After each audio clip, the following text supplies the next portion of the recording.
But then why आपने sustainable fashion ही क्यों चुना? मतलब देयर लाइक अनटिन ब्रांड्स जो फास्ट फैशन में है, या जिसको हम बोले कि नॉर्मल जो क्लोथिंग ब्रांड्स हैं जो चल रहे हैं, एग्जिस्ट कर रहे हैं Hmm. सालों से, and they are emerging and वो चल रहे हैं, you Hmm. Could have started same business. So I didn't wanted to do that because anyway it was already there. The hmm. second point is I my design style is not like that. हम्म.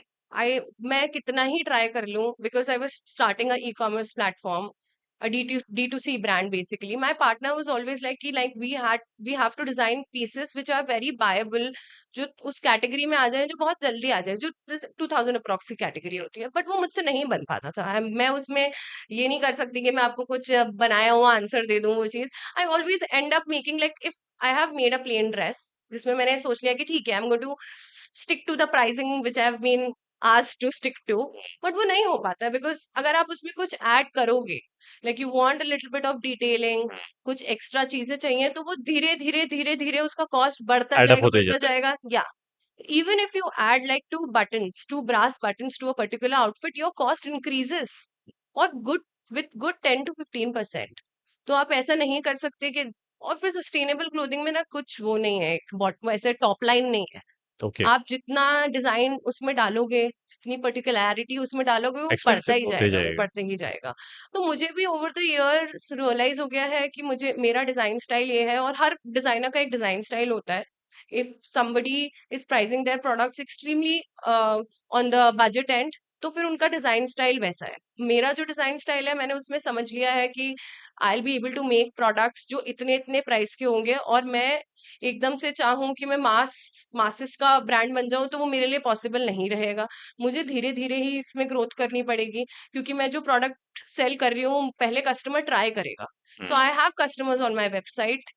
जब मैंने product, बहुत ही irony की बात है ये, मतलब मेरे लिए भी बहुत, मुझे भी बहुत प्राउड होता है मेरी वेबसाइट पे देख के, कि जब मैंने स्टार्टिंग में अपने प्रोडक्ट्स बहुत ही वेग प्राइस करे थे, कुछ क्लाइंट्स हैं हमारे ऐसे जो उस समय भी खरीद रहे थे.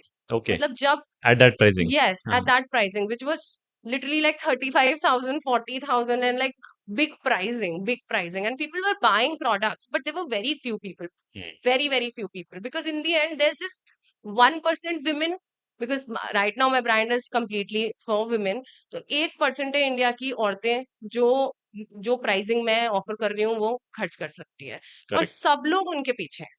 वो 1% ये बात भी सही है. लोगों के पीछे. तो आपको उनको भी वैरायटी देनी पड़ेगी ना, क्योंकि अगर मैं मैं नया ब्रांड हूँ. अब रिपेल जब मैंने स्टार्ट किया था, कौन जानता था रिपेल को? नहीं जानता था ना. तो मुझे, और मैंने इतना वेग प्राइस किया, बट ठीक है कुछ लोग मिले, बट वो आज तक हमारे साथ चलते आ रहा है. जब हम प्राइस भी कम कर रहे हैं, because they have seen the quality. तो जब किसी इंसान की अगर बहुत बड़ी पॉकेट होती है, तो वो रेडी कर हो जाता है कि उतना भी प्राइस दे दें, और फिर पता है क्वालिटी देख ली है, तो अगर इन लोगों ने समझ लिया है बिजनेस, तो वो कम प्राइस पे भी प्रोडक्ट्स खरीद रहे हैं उस तरीके से. बाकी ये वो जर्नी तो रहती है प्रोडक्ट प्राइसिंग की जर्नी, तो इट इज नेवर एंडिंग. आप यू कभी कीप कभी ऑन सोचते हो, इवॉल्विंग. हाँ. हाँ, आप कभी कभी सोचते हो कि ये प्रोडक्ट इस प्राइसिंग में बहुत अच्छा वर्क करेगा, या बहुत एक्सपेंसिव प्राइस कर लिया है और या नहीं वर्क करेगा, बट इट सेल्स, क्योंकि कुछ सामने वाले को दिख रहा है कि हाँ ठीक है, मतलब सही जस्टिफाई हो रही है प्राइसिंग, तो फिर सेल हो जाते हैं. मतलब it is a trial and trial and error. Error, iteration चलते रहता है. Yes, yes, it is a trial and error sort of a thing.